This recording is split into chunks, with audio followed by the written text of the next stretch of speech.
અભય થઈને નિષ્પક્ષતાથી નિરપેક્ષ રીતે વાસ્તવિકતાનો અરીસો રૂપી સચોટ માહિતી લાવતો સત્યની સાથે અભય ટાઈમ્સ। વડાપ્રધાન નરેન્દ્ર મોદીની 125મી મન કી બાત કાર્યક્રમનું આયોજન કરાયું હતું, જેમાં પશ્ચિમ વિધાનસભામાં 125 જગ્યાએ કરાયેલા આયોજનમાં 125થી વધુ લોકો ઉપસ્થિત રહ્યા હતા।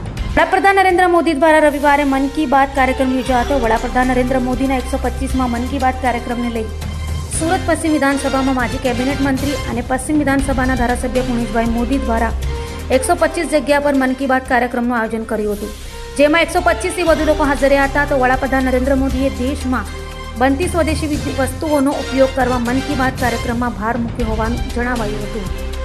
167 સુરત પશ્ચિમ વિધાનસભા મત વિસ્તારમાં આજે ટેહુરામ આશ્રમ, હિન્દુસ્તાની મોલ્લો, રામનગર મુકામે ઉપસ્થિત થયા છે। વિશ્વ નેતા, હિન્દુસ્તાનના પ્રધાનમંત્રી આદરણીય શ્રી નરેન્દ્રભાઈ મોદી સાહેબના મન કી બાતનો કાર્યક્રમ સાંભળવા। આજની વિશેષતા એ છે કે આજે 125મો એપિસોડ છે, એટલે કે 125મો મહિનો છે। આ 125મા એપિસોડમાં 167 સુરત પશ્ચિમ વિધાનસભા મત વિસ્તારમાં 125થી વધુ જગ્યા પર આ કાર્યક્રમ મન કી બાતનો કર્યો છે, અને જેમાં 125થી વધુ સંખ્યા હોય એ પ્રકારનો અમે આ કાર્યક્રમનું આયોજન કર્યું છે।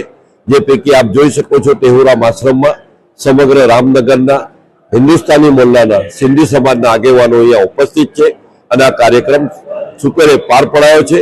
અને આદરણીય પ્રધાનમંત્રી જે મોદી સાહેબ જે વાત કરે છે કે હિન્દુસ્તાનની અંદર અલગ અલગ વિસ્તારમાં, અલગ અલગ પ્રાંતમાં, અલગ અલગ જિલ્લામાં જે આપણા લોકોમાં પડેલું કૌશલ્ય, ટેલેન્ટ, જે શક્તિ પડી છે એને આપણા સુધી પહોંચાડવાની આ મન કી બાતમાં આપણને સાંભળવાની તક મળે છે।